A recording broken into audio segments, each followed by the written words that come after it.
ஆண்டவராகிய இயேசு கிறிஸ்துவின் விலையேறப்பட்ட நாமத்தினாலே ஆண்டவர் எங்களுக்கு கொடுத்ததான ஏஜே பவர் மினிஸ்ட்ரியின் சார்பிலே அன்பின் நல்வாழ்த்துக்களை தெரிவித்துக் கொள்கிறேன். எனக்கு அருமையானவர்களே, இந்த புதிய நாளிலே கர்த்தர் கொடுத்த வார்த்தையை நாம் தியானிக்கப் போகிறோம்.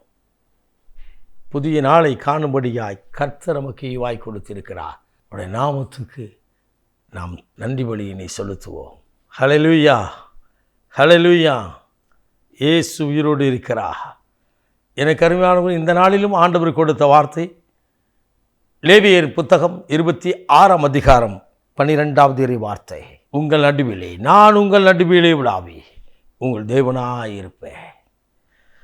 ஆண்டவர் சொல்கிறார், நான் உங்கள் நடுவிலே விழாவி நான் உங்கள் தேவனாயிருப்பேன், நீங்கள் என் ஜனமாயிருப்பீர்கள். நம்முடைய குடும்பத்தின் மத்தியிலே, நம்ம குடியிருப்பின் மத்தியிலே, வேலை ஸ்தலத்தின் மத்தியிலே விழாவிக் கொண்டிருக்கிற ஒரு தெய்வம் ஒருவர் உண்டு. ஹல்லேலூயா, ஹல்லேலூயா. அவர் எதற்காக என் ஜனம் என்று சொல்லி விழாவுகிறார்?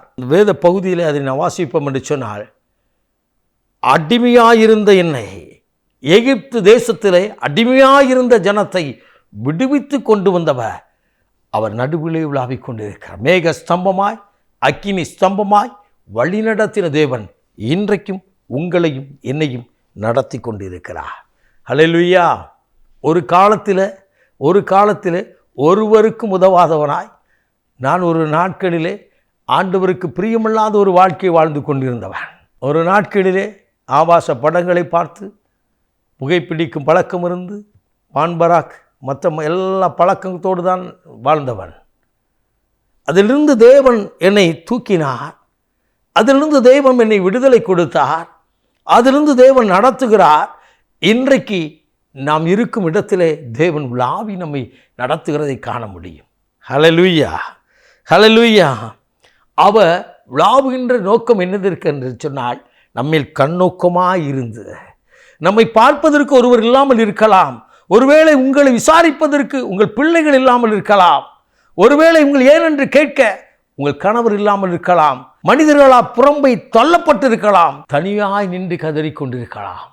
கலங்காதிருங்கள். கர்த்தருடைய ஆவியானவர் சொல்கிறார், நான் எல்லாவற்றிலிருந்து விடுதலை கொடுத்து, நான் அடிமைத்தனத்திலிருந்து விடுதலை கொடுத்து, கர்த்தராகிய நான் உன்னோடு கூட இருந்து உன் மத்தியிலே உங்கள் நடுவிலே விழாவுகின்ற தேவன். ஹல்லேலூயா. அவருடைய பிள்ளைகளுக்கு அவர் விழாவி வரும்பொழுது என்ன ஒரு சத்துவத்தை கொடுக்கிறார் என்று சொன்னார், ஒருவன் எத்தனை பேரை தரணும்? 5 பேர் 100 பேரை துரத்துவாங்களா? ஹல்லேலூயா. அப்படிப்பட்ட ஒரு பலத்தை ஆண்டவர் கொடுக்கிறார். அப்படிப்பட்ட ஒரு கிருபைகளை ஆண்டவர் கொடுக்கிறார். எப்போ? ஆண்டவர் நம் நடுவிலே, நம்ம வீட்டில், நம்ம குடும்பத்தில் அவர் விழாவ வேண்டாம். எத்தனை பேர் விசுவாசிக்கிறீர்கள்? ஹல்லேலூயா. எனக்கு ஒரு பழக்கம் உண்டு. எனக்கு அருமையானவளே, நான் ஜெபிக்கிற இடத்துல ஒரு நல்ல ஒரு சேரை எடுத்து போட்டு, ஏசப்பா இந்த இடத்துக்கு நீங்கள் வர்றீங்கப்பான்னு சொல்லி அவருக்காக அது சமூகத்தில் நின்று ஆரம்ப ஜெபம் செய்து நான் ஜெபிப்பது வழக்கம். அப்படி செய்த ஆரம்ப நாட்களில் என்னை என் குடும்பத்தில் மிகவும் பரிகாசம் பண்ணினார்கள், மிகவும் கேலி செய்வார்கள். எனக்கு அருமையானவர்களே, நாட்கள் கடந்து போனது. தெய்வம் எங்கள் நடுவிலே வந்து எங்களை ஆசீர்வதிக்கிறதை கண்டார்கள். இன்றைக்கும் எங்களது ஜெப இல்லத்தில் நீங்கள் வருவீர்கள் என்று சொன்னால், அந்த ஜெப இல்லத்தில் கர்த்தருக்கென்று ஒரு பகுதியிலே ஒரு சிங்காசனம், ஒரு சேர் போட்டு இருப்பதை காண முடியும். எனக்கு அருமையானவர்களே, அந்த இடத்திற்கு வருகிற பிசாசு கட்டுள்ள, பிள்ளி சூனிய கட்டுள்ள எந்த நபராது அந்த அறைக்குள் வருவார்னு சொன்னால், சும்மா நிற்கிறவங்க அதை பார்த்த உடனே திடீர்னு டம்னு கீழே விழுந்துருவாங்க. நான் பெருமையாக சொல்லவில்லை, கர்த்தருடைய மகிமைக்கு ஏதுவாய் சொல்கிறேன். என்னை கேட்டுக்கொண்டிருக்கிற என் நண்பா, என் அன்பு சகோதரா, நீ கர்த்தர்கோடு இருப்பீர் என்று சொன்னால், அவர் உன் நடுவிலே உனக்கு முன்னதாக உன் குடும்பத்திற்குள்ளாய் விழாவுகின்ற தேவன். அவர் விழாவுகின்றவர் எதற்கென்று சொன்னால், உன்மேல் கண்ணோக்கமாக இருந்து உன்னை ஆசீர்வதிக்கிறார். ஹல்லேலூயா. உன் துக்க நாட்கள் முடிந்தது, உன் கண்ணீரின் நாட்கள் முடிந்தது.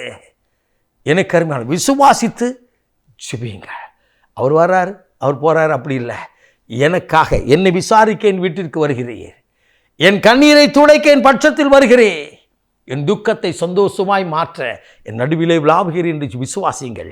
நமக்காய் இரத்தம் சிந்தின ஆண்டவர், நமக்காய் ஜீவனை கொடுத்த ஆண்டவர் நீ கேட்குற ஆசீர்வாதத்தை கொடுக்காமல் இருப்பாரா? தங்கச்சி, தம்பி, உனக்கு கொடுக்கும்படியா உன் நடுவிலே விளாவிக் கொண்டிருக்கிற தேவன சமூகத்தில் நாம் ஜெபிப்போம்மா.